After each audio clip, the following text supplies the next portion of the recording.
Greetings Summoners, Invader Sive here. Welcome to another episode of League of Legends Point of View.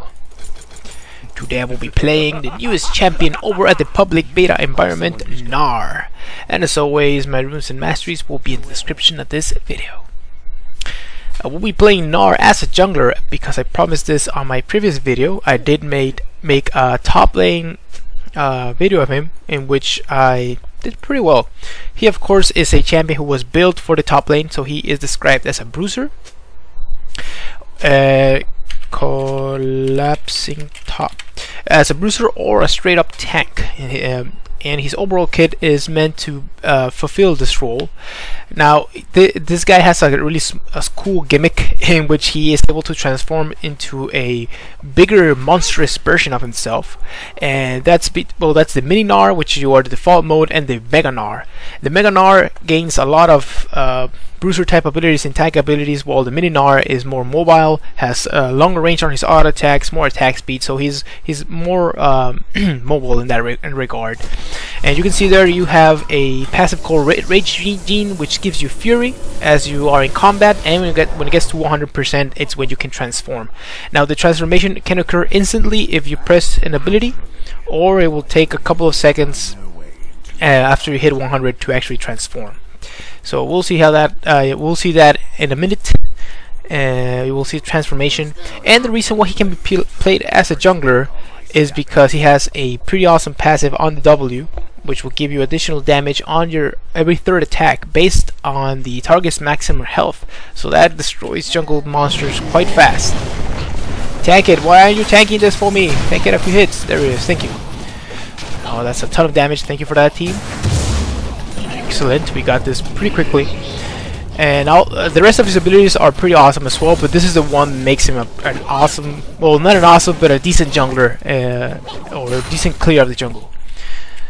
So for his first ability as the little Gnar here is your boomerang. You saw me there, I just threw it. And basically what it does is it gives you a really long range skill shot that it will hit a target and it will turn back as soon as it hits it, so it will not actually hit a lot of minions and stuff like that. It will just hit and maybe do a small AoE around that and go back. If you catch it, you have reduced cooldown on the ability again, which is awesome. I'm going straight to the red buff, which is awesome, and I highly recommend you do this. Catch it every time you can. We got first blood in mid lane. That's awesome. The ability does slow, and as the laning Gnar, it's an excellent ability for harassing and farming from afar. In the jungle, I just take 1 point to it, and I don't really max it. You know what? Top is pushing a lot, so I'm gonna concentrate on farming this, getting that level 4. So I'm gonna get an extra point into the W here, so it's faster. Good job. And when you're the mega Gnar, it actually throws a boulder which you can also pick up, and it will reduce the cooldown again, and it will actually do a good amount of damage. I should be kiting here a little bit. There it is. One thing I didn't mention about the boomerang, it does reduce damage to the subsequent targets that you hit by 50%, and you cannot hit a target multiple times. So it's only one hit per target, and that's pretty much it.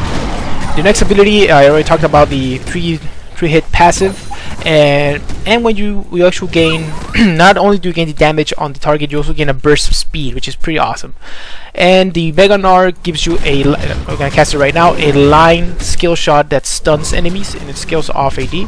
And since I will be maxing this first, it will actually give me a good amount of damage and low cooldown on this when I transform. So pretty awesome to have this at your disposal.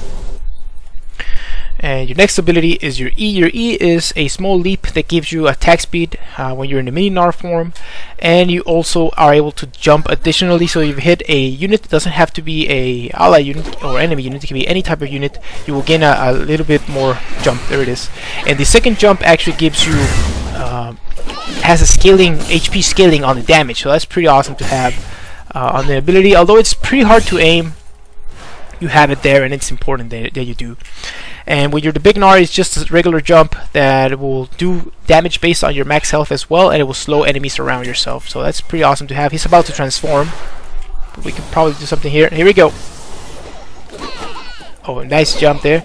You have excellent chasing. No, no, no. Go in here. Go in here. He's about to transform, dude.